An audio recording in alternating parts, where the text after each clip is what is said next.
Olá, boa tarde. Aqui é Elaine Maranhão, atriz, auxiliar de produção e aluna de psicologia. Vamos falar mais um pouquinho sobre o teatro e psicologia.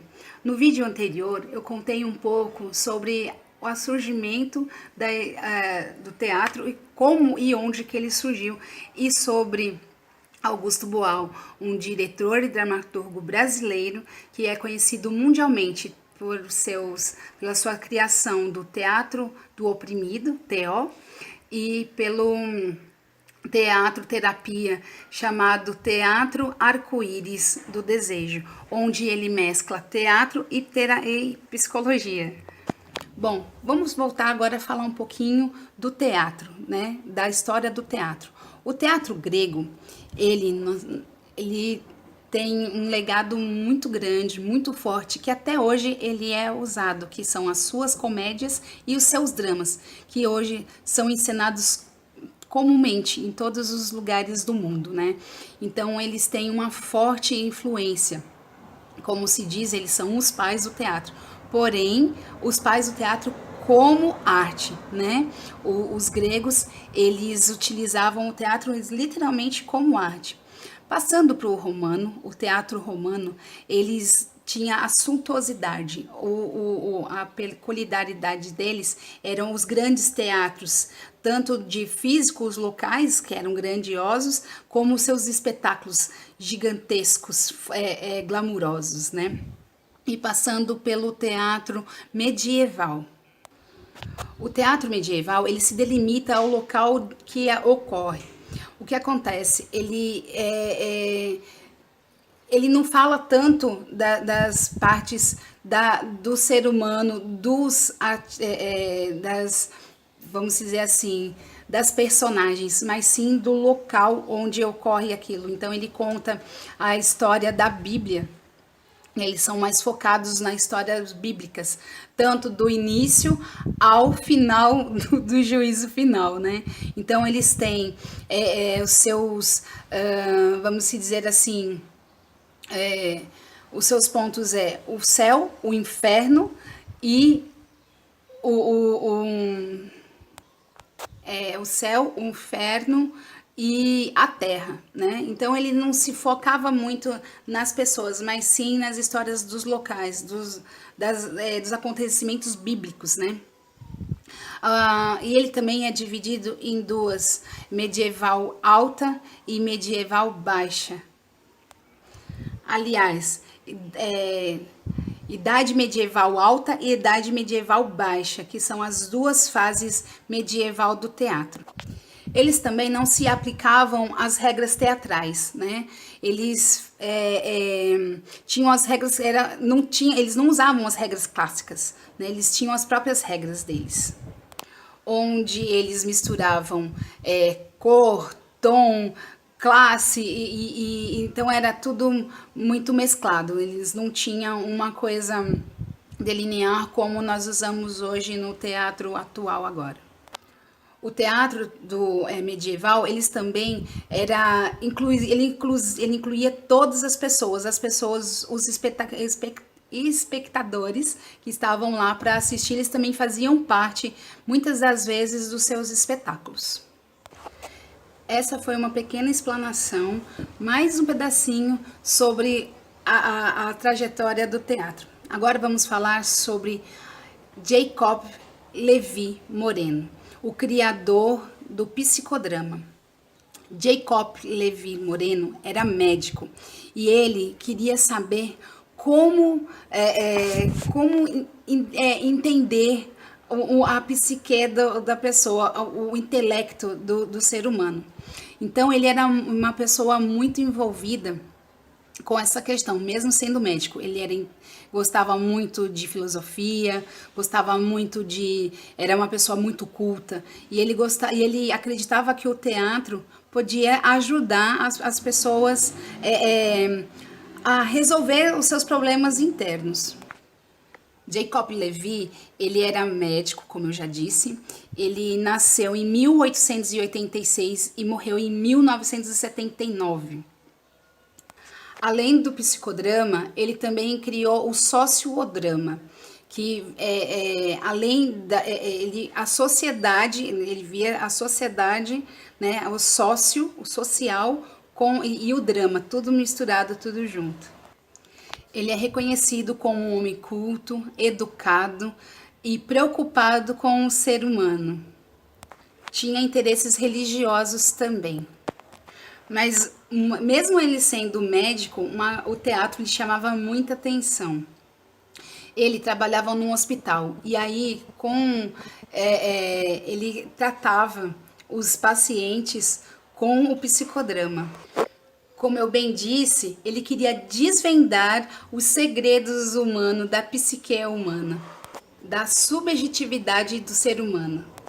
Em 1992, ele criou o Teatro da Espontaneidade. Sem falas decoradas, sem uma prévia encenação, ele não utilizava os ensaios. Então, ele usava o que a pessoa pensava naquele momento, como é que ela estava naquele momento. Ele promovia as apresentações exatamente assim, como que a pessoa se coloca no lugar do outro, né? E aí ele fazia as encenações. Por exemplo, eu no papel de minha mãe, vamos dizer assim, como eu me vejo no lugar dela, como eu me interpreto ela, sem falas decoradas e sem ensaiar previamente. Então, ele usava essas técnicas no hospital, como ele trabalhava lá, né, ele usava essas técnicas no teatro psicodrama, né, que ele usava o teatro dentro do seu, dentro do seu ambiente hospitalar, né, para com seus pacientes. Ele queria que as pessoas, através da fala, através da dramatização, expressassem os seus sentimentos, né, que estavam internos. Ele queria entender, compreender a subjetividade dos seus pacientes naquele momento onde que eles estavam inseridos. Agora vamos falar um pouco do psicodrama. O que é o psicodrama? Bom, ele foi baseado no teatro, pelo Jacob Moreno, como eu já tinha dito anteriormente. A proposta era criar esses papéis e desempenhar eles, né? Com a dramatização, quase que não sai. Moreno, ele dizia que que o psicodrama foi idealizado, realizado como a ciência que explica a verdade por métodos dramatúrgicos. Drama significa ação e reação, ou realização. Dessa forma, é possível a pessoa desempenhar esse papel livremente, sem nenhuma amarra, sem nenhuma coisa, sem nenhum gancho posterior, sem nada. É o que tem dentro dela para que ela possa expressar simplesmente aquele papel, sem nenhum, como eu falei, sem nenhum gancho, sem nenhum problema, sem nada anterior. Simplesmente ela e aquele papel que ela tem que se desempenhar naquele momento. Moreno, ele criou o psicodrama com a sua própria visão de que o indivíduo é um ser em relação. Isso é muito forte, né? Um médico ter essa visão, ser tão apaixonado por teatro e trazer o teatro para dentro do seu ambiente hospitalar e tratar essas pessoas com o teatro. O teatro, ele envolve de todas as formas que a gente possa imaginar. Ele é maravilhoso, ele cuida de todas as pessoas, né? Eu, algum tempo atrás, eu vou falar um relato aqui rapidinho. Na faculdade, eu trouxe o psicodrama para a sala de aula, né? Foi uma experiência que foi muito engrandecedora. Eu tinha até um problema bem sério com minha mãe vamos dizer assim, de convívio, né? A gente não se entendia. A vida inteira a gente não se entendia. E aí foi me posto à prova, né, que o psicodrama funciona. E aí eu trouxe a técnica de externalizar e interpretar minha mãe em frente a todas as pessoas. Isso foi de uma grandeza imensa. Todos os sentimentos, todas as coisas que ela passou, eu vivenciei naquele momento. E a partir daquele momento, eu tive a clareza a clareza a humildade de mudar meu comportamento com ela e a visão que eu tinha de minha mãe. Então, assim, eu digo que o teatro e juntamente com a psicologia é um casamento perfeito. É a coisa que eu quero levar para a vida. Então, fica aqui mais um vídeo. Eu agradeço de coração a todos os que vão assistir e espero que esses conhecimentos que eu trouxe tão simples, tão singelos, mas que vocês possam abrir uma pequena porta para um futuro, que vocês possam, além do que eu estou falando aqui, vocês procurarem mais informações, se informarem mais tanto pelo teatro como pela psicologia. Como eu disse, é um casamento para mim perfeito. Eu quero trabalhar com as duas coisas, quero levar para minha vida. Agradeço muito, muito, sou muito honrada e agradecida como a repórter que nós temos aqui na Paraíba, que fala assim. Então, eu estou muito feliz por a realização desse projeto, né?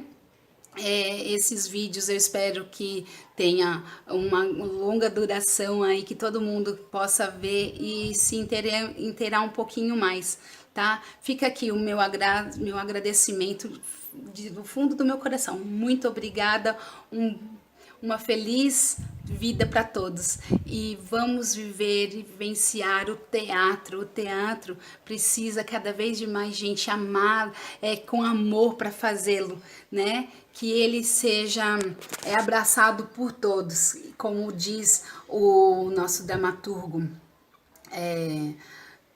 Augusto Boal. Todos podemos fazer teatro, até mesmo os atores. Um grande abraço e fica aqui. Até mais.